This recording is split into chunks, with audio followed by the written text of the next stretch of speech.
Hello YouTube, j'espère que ça va toujours de ton côté. Mon invité du jour est un artiste inclassable, mais n'allez pas y voir un quelconque reproche, bien au contraire. Avec seulement 19 années au compteur, ce musicien, compositeur, chanteur et rappeur est le parfait représentant de la nouvelle scène française.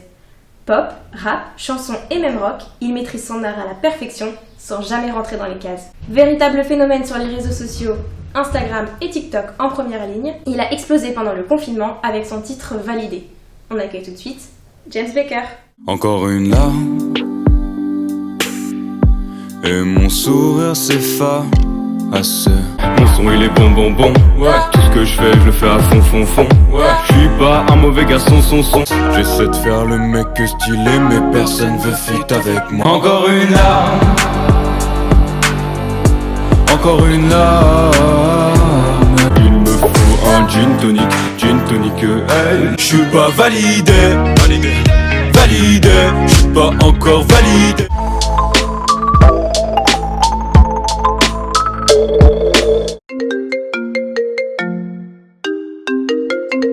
Est-ce que tu peux nous faire un petit topo de qui tu es, comment t'en es arrivé là, qu'est-ce que tu fais? Moi, c'est James Baker, du coup. J'ai 19 ans. Je fais de la musique un peu mélangée entre le rap, la chanson. J'appelle ça un peu de l'hybride. Je viens de sortir un clip spécial confinement parce que j'avais pas le choix et il s'appelle Validé. Le titre s'appelle Validé.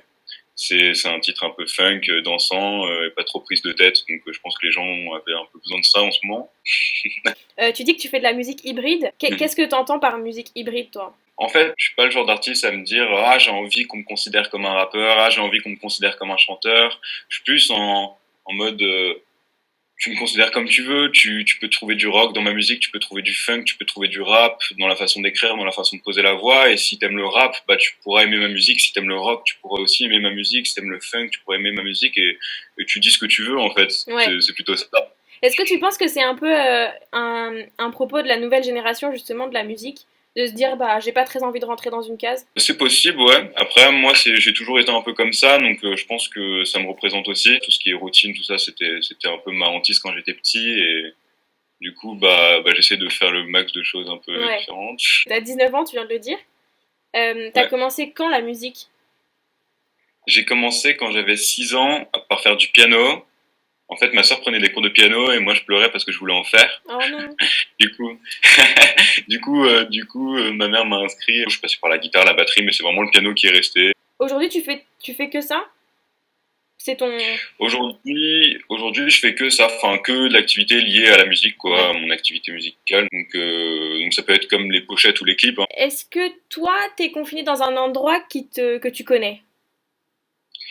Je le connais, mais très peu. Parce que c'était une résidence secondaire de mes grands-parents. Je me suis retrouvé là parce que c'est un peu plus tranquille et je suis avec des amis.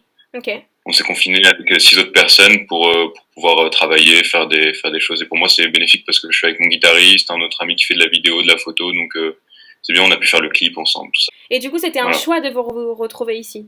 C'était un choix, oui. Quand il y a eu des petites rumeurs, on a commencé à un peu prévoir, dire qu'est-ce qu'on fait, et quand ça a été officiel, on avait déjà tout prévu, donc on est parti à la campagne. Et est-ce que c'est un lieu dans lequel tu as des attaches? Tu disais que c'était chez tes grands-parents. Ouais. J'ai pas forcément des attaches, c'était plus un peu la seule solution qu'on avait. Du coup, on est allé là, mais ça me rappelle des petits souvenirs de quand j'étais un peu petit, mais très peu. Donc des attaches, je sais pas. Je me sens pas trop chez moi. C'est un peu une maison vieille, un peu vieillot. C'était pour un mois, quoi. Donc ça va. Justement, à la base, l'interview ancrée, c'est sur les attaches, les lieux où tu te sens chez toi. Toi, où est-ce que tu te sens chez toi? Où est-ce que tu te sens ancré, justement? Je me sens chez moi quand je suis en région parisienne, chez moi en fait, tout simplement. J'ai grandi là-bas, j'ai grandi proche de Paris, même à Paris, je me sens chez moi. C'est vraiment, il n'y a pas un autre endroit que Paris où je me sens plus chez moi.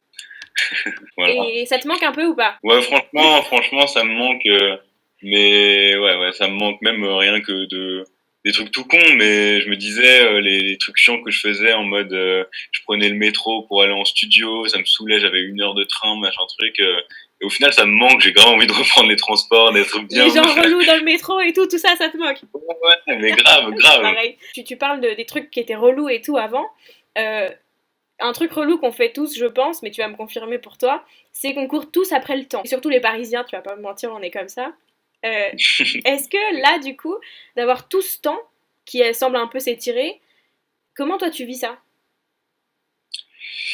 Bah, je me perds un peu, parce que déjà, je suis un peu un flemmard dans la vie, donc là, avoir vraiment trop de temps et avoir rien à faire à part rester, attendre et composer, écrire, je sais pas trop quoi faire et j'ai un peu du mal à gérer en fait. Surtout quand t'es avec 6 amis, t'es vite dispersé. T'as eu ce clip, parle-nous un peu justement de Validé. Bah, Validé, c'est du coup, c'est un titre qu'on a clippé ici en confinement, avec les moyens du bord. Heureusement, mon ami qui fait la vidéo avait pris sa caméra, donc j'ai eu de la chance. Mais voilà, le titre par contre n'a pas été écrit ni composé ici. Il a été composé et écrit un petit peu avant. Il restait plus que quelques détails du mix et du mastering et voilà, le morceau de toute manière était prêt, mais il manquait le clip et on devait avoir en fait un clip officiel qui est censé sortir dans quelques temps, mais du coup pas tout de suite. T'as l'impression d'être productif ou pas trop? J'ai l'impression, comme je disais, de me disperser un peu. C'est un peu compliqué avec 6 personnes de me focaliser sur quelque chose. Souvent, ils me disent « Ah, viens, on fait ça, viens, on regarde un film. » Moi, je suis en mode « Ouais, yes, trop bien. » Du coup, pour composer, écrire, c'est un peu plus compliqué, mais en même temps, c'est plus qualitatif sûrement, parce que si j'étais bloqué chez moi, je penserais qu'à ça, je ferais que ça, et ça serait plus quantitatif. Donc je me pose la question, en fait. Je sais pas trop. Mais je pense qu'en vrai, il y a un bon compromis aussi. D'être avec plusieurs personnes. Toi, tu penses que c'est pas forcément un frein? Je sais pas. Je pense que c'est un peu des deux. Je pense que le frein, il est plus au niveau de l'inspiration, quoi. Parce que bon, je dis rien en fait. Souvent, dès que je vois un truc qui me touche ou qui me donne de l'inspiration, je prends des petites notes et là, j'ai pas ouvert ces notes depuis un mois, quoi. Donc bon. Ouais. T'es un peu mitigé, si j'ai bien compris. T'es un peu mélangé entre deux sentiments, quoi. Ouais, c'est ça, exactement. D'un côté, je trouve ça positif, et il y a plein de côtés positifs en soi, mais d'un côté, il y a vraiment beaucoup de négatifs aussi, mais... Peut-être que ça te donnera des idées pour après, qu'est-ce que t'en penses? C'est possible que 1-2 mois après le confinement, justement, j'ai des souvenirs, de l'inspiration qui vient directement de ce que j'ai vécu ici, et au final, on vit quelque chose d'assez spécial, au final, donc pourquoi pas, hein. Merci pour cette interview. Merci à toi, Tess. Salut. What's up, Thérèse?